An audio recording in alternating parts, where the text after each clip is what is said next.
안녕하세요. 돈블리그입니다. 드디어 차기 미국 연준 의장 후보가 지명되었습니다. 모두의 예상을 깨고 우려했던 대로 케빈 워시가 지명되는데요. 트럼프 대통령은 금리 인하를 원하는데 월가는 왜 공포와 안도 사이에서 줄타기를 하고 있을까요? 오늘 영상에서 케빈 워시의 정체와 우리 자산 시장에 미칠 영향을 분석해 보겠습니다. 먼저 케빈 워시가 누구인지부터 알아보면 스펙이 정말 화려합니다. 하버드 로스쿨 출신의 모건 스털리를 거쳐서 2006년 불과 35세 나이로 연준 역사상 최연소 이사가 될 인물입니다. 특히 우리에게 흥미로운 점은 2019년부터 쿠팡의 사회이사로 재직 중이라는 겁니다. 한국 기업과도 인연이 깊은 거죠. 게다가 아내는 에스티로더 가문의 상속녀로 말 그대로 슈퍼 엘리트이자 엄청난 자산가입니다. 하지만 시장이 주목하는 건 그의 재산이나 스펙이 아니라 성향입니다. 보통 비둘기파냐 매파냐에 따라서 이 금융통화 정책이 좀 달라지는데요. 그는 뼛속까지 매파, 통화 긴축을 선호하는 인물로 분류가 되어 있고 2011년 연준 이사직을 던지고 나간 이유가 바로 버냉키 의장의 양적 완화에 반대해서입니다. 돈을 풀어 경제 살리는 건 위험하다고 생각하고 있고요. 인플레이션은 연준의 선택의 문제라고 주장해온 인물이죠. 즉 돈줄을 재는 것을 두려워하지 않는 사람입니다. 여기서 의문이 생기는데요. 트럼프 대통령은 약달러와 대대적인 금리 인하를 원하고 있습니다. 그런데 왜 돈 풀기를 싫어하는 매파를 지명했을까요? 트럼프는 케빈은 실망시키지 않을 것이라며 그가 금리 인하를 해줄 거라고 믿고 있는 것 같습니다. 하지만 워시는 지명 직후 금리 인하를 약속했냐는 질문에 no라고 대답을 했는데요. 서로 다른 생각을 갖고 있는 위험한 동거가 시작된 게 아닌가 생각합니다. 시장은 즉각 반응했는데요.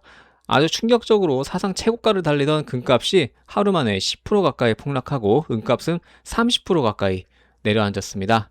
왜일까요? 트럼프가 말을 잘 듣는 꼭두각시를 앉혀서 달러 가치를 박살낼 거라는 공포가 있었는데 워시는 독립적이고 원칙적인 인물이라는 거죠. 연준이 망가지진 않겠구나라는 안도감에 역설적으로 안전자산인 금투매를 불어일으킨 겁니다. 반면 달러 가치는 반등했습니다. 워시가 오면 돈을 마구 찍어내진 않을 테니 달러가 기해질 거라는 예측이죠. 주식시장, 특히 나스닥은 하락했는데요.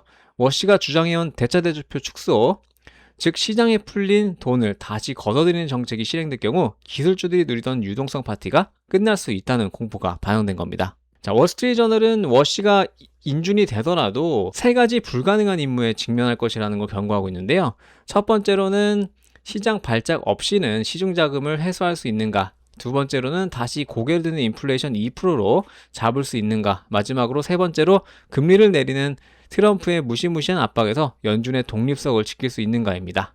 이 세 마리 토끼를 잡는 건 사실상 굉장히 어렵겠죠. 이제 한국 이야기를 해보면 이게 우리 계좌에 어떤 영향을 끼칠까요?